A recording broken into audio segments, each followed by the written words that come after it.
Welcome back to Sailing Northern Breeze. Thanks for returning. In episode 20, we'll not need to dwell on the weather. Finally, we're safely on the continent and can travel the inshore passages along the coast of Norway. Even if the storms are raging in the North Sea, we should be able to make progress. We've landed in beautiful Fedje and now feel comfortable planning our final stops for the season, booking a haul out and storage, and finally flights home. Welcome to Norway! Yeah! It's about 400 miles of sailing from Fedje to LP Yachts at Mau in Jutland, Denmark. So at a leisurely 30 miles per day, that's about 13 days of travel. And today is October 2nd, so we can sightsee along the way and still leave by the end of October to go home. We book our flights for October 26th, giving us 24 days to get to that airport in Copenhagen. In the last few hours of the crossing, we hit something, and we came to a stop about 10 miles offshore. We were motor sailing and came to a dead stop. Well, our Perkins diesel engine was pushing us, but we were going nowhere. We couldn't see anything impeding us, so thought that perhaps we had caught a line or fishing gear on our keel or our prop. We reversed the engine for several minutes and then proceeded forward again. We have some new thumping going into gear, so we gingerly made our way to Fedje against the headwinds, hoping for no damage. So our first task the next morning is underwater inspection. As I was digging out the scuba gear, prepared for a cold swim, my brilliant wife asked why I didn't simply use that old GoPro 3 that we had and try to inspect it from the dock. Excellent idea. So here we go. No damage. No lines. Nothing to see here, folks. A great way to begin the day. If we had something, our Darglow prop shed it before we got onto the dock. So, let's see Fedje.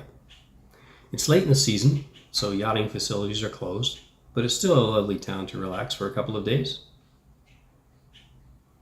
We paid our fees at the local grocery store and even ordered a pizza. Picked up a few provisions. It's the first time we've noticed, but this will become a theme. Groceries are expensive in Norway.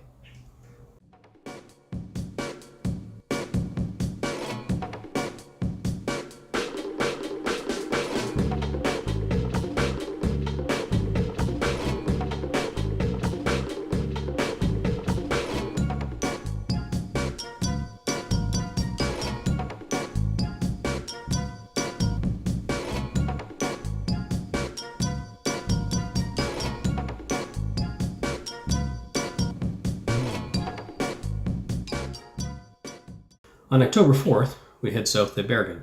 It's a glorious autumn day. A little damp, but the sun dries us out. The inland passages are calm, and the scenery is beautiful. There are so many houses and cottages, but also much raw nature.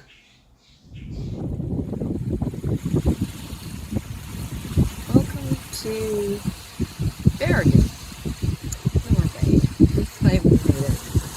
It's amazing, I think, that we finally did.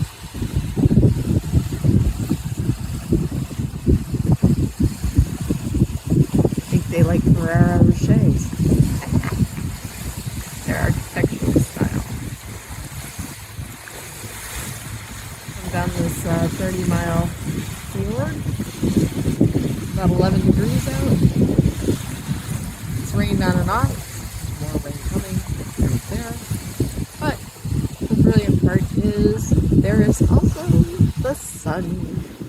It was a beautiful day, except for a little bit of grumpiness by the ferry as we approach Bergen. There are two city docks.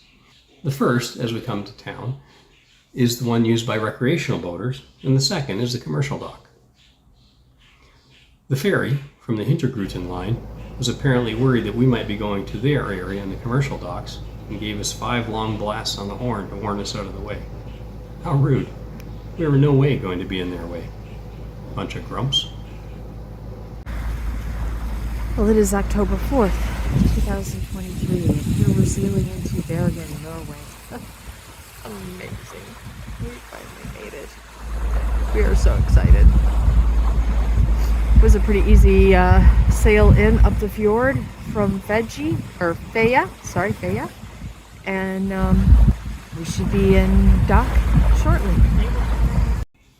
Otherwise, it was great to be in the center of the city, and we really liked this place. Apparently in the summer, this is a huge party spot with hundreds of boats and all-night music, but we get to enjoy the serenity of October. It's lovely. There's a cable car gondola to take us up above the city, and we jumped at the chance. It gives us a beautiful view of the city, the harbor, and surrounding islands and highlands.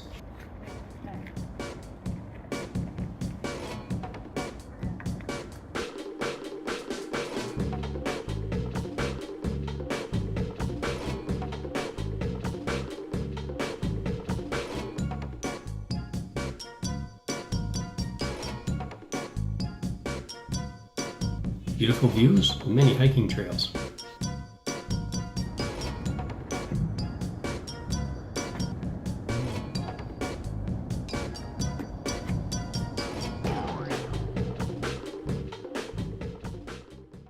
Back in the harbor, we wanted to check in with Customs and Immigration into the EU and into the Schengen zone, as there were no facilities in Fedje to do this.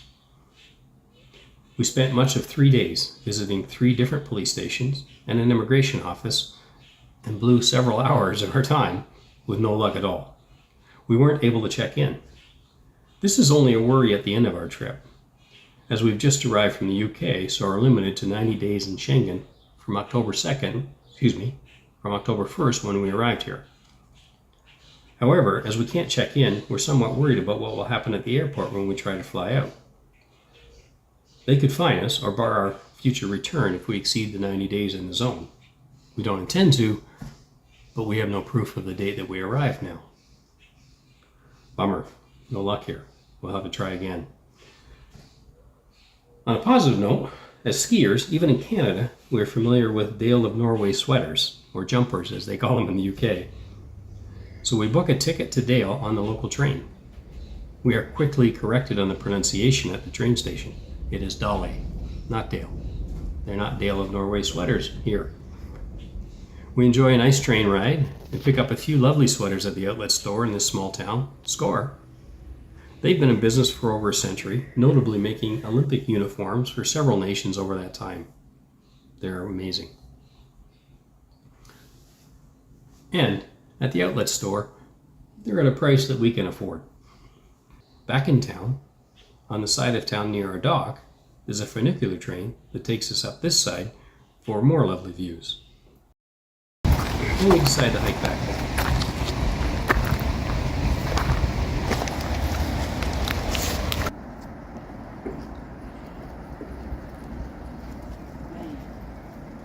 With Marie, of course, clowning around on the kids' slides.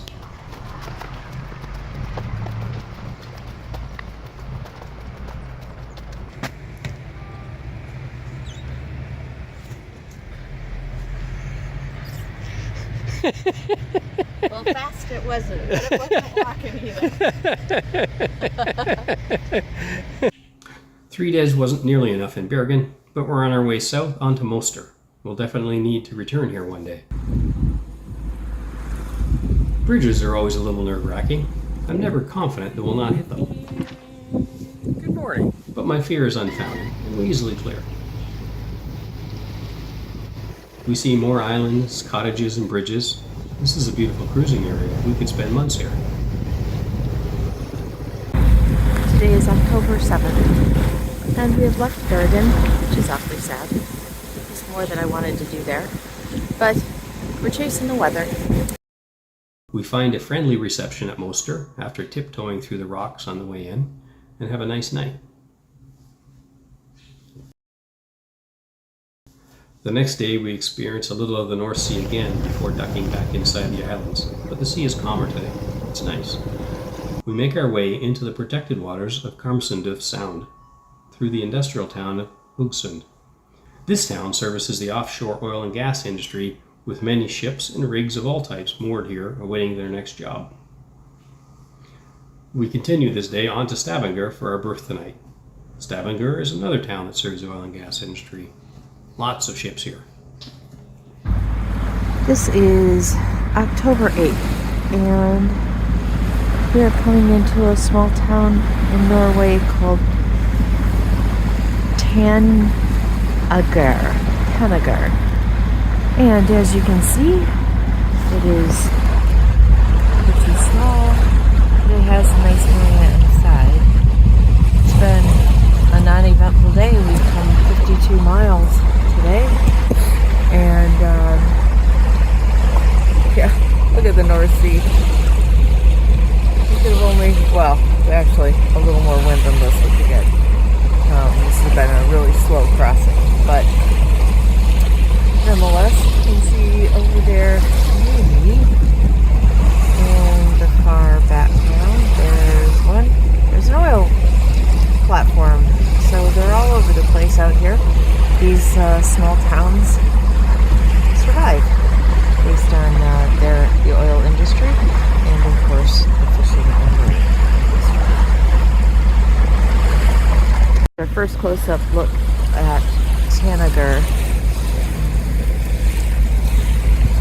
Pretty industrialized, clearly working in the oil and fishing industry, as I said before. But there are lots of plate houses.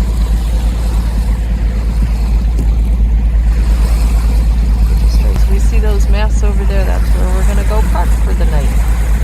Yay! 9 hours on the water. We've come 51 miles. Ships to service the oil industry, including this little beauty right here. Wait, let me zoom out, it doesn't fit. And around we go, around this bend.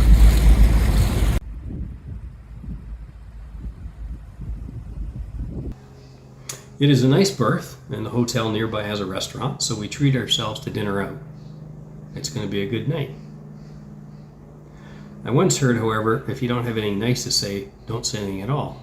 So that's my only comment about dinner. Moving right along, the next day is beautiful sailing. Security, all stations, this is Norwegian Coastal Radio South. For maritime safety information, please listen to our main traffic channels.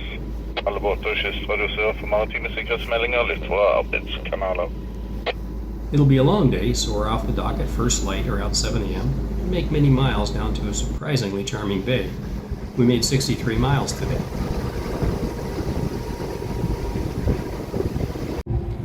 Welcome to Rasbak. It is October 9th, and we are in this lovely interior section off the North Sea. Again, a surprise and a delight over and over again in this country. It's beautiful territory, very secluded. We made a 62-mile run today, and we're both tired. But we're here and the sun's not down, so yay us!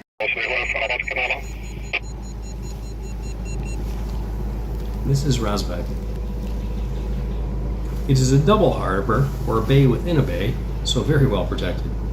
It is one of the rare places in the world with nearly zero tide. With that lack of tide, it's possible to build boathouses, and there are dozens here. We have 2-car garages at some places back home. Here, they have 2 boathouses. This may be one of the prettiest places I think I've ever been. We came off the ocean through these rocks, and it's like we've come into a little lake. And there's the breeze. More boathouses. A local guy came down and chat with us, told us we came in the wrong entrance.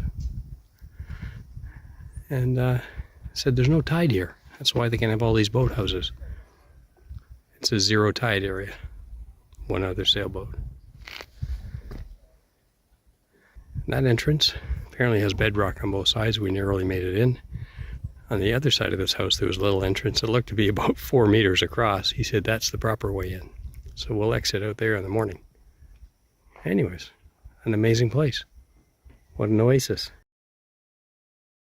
This morning at 7:15 we left Rasbak. Beautiful little town. And you can see the sun rising through the hills. They're not really mountains.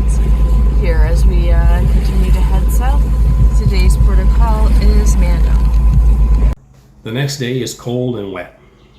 Single-digit temperatures all day, and choppy seas took their toll. It was a busy day navigating and steering in these narrow areas, and staying warm becomes a chore. This day we only made 40 miles and tucked into Mandal. It's now October 10th, and we'll stop here, we'll get to sightsee here and shop for a few days as the most recent storm passes. The sculpture in the harbor symbolizes a salmon egg, recognizing the fishing industry history of this town. We enjoy the amenities of the town.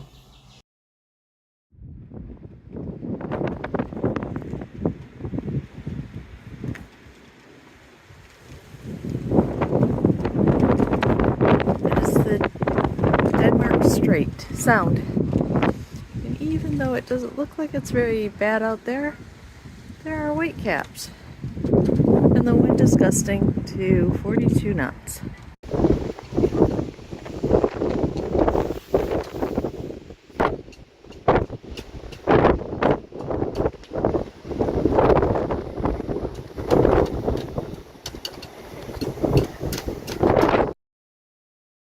And we both get boat supplies to make us smile. Marie gets a fancy dockline tool, and I get a new pump for our toilet. Different strokes for different folks, eh? Literally. So we've come nearly 200 miles from Fedje, and we've only got about 180 miles to go, perhaps 4 more hops if all goes well, and we have 16 days until our flight. Seems okay. But this is sailing, so not all goes as we'd like. Yep, we're back to talking about the weather. That first hop from Mandal, Norway to the north coast of Denmark is about 90 miles.